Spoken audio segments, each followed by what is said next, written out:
බැලුම් ගෝ මාරු කරන්නට. එනිසා කිසියම් කෙනෙක් අතින් බැලුම් බෝලය වැටුණොත් ඒ යුගලයම ඉවත් විය යුතුයි.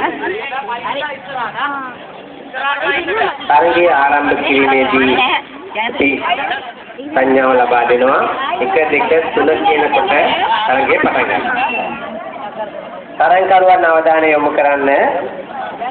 1 3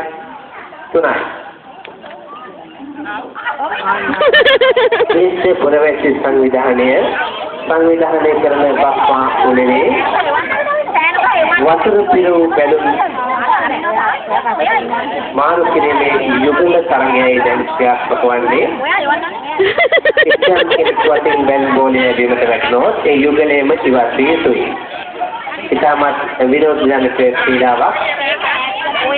දේශීය පුරවැසි සංවිධානය කරන වැඩිහිටියන්ට සහභාගී වෙන ක්‍රීඩාත්මක තරගයක්.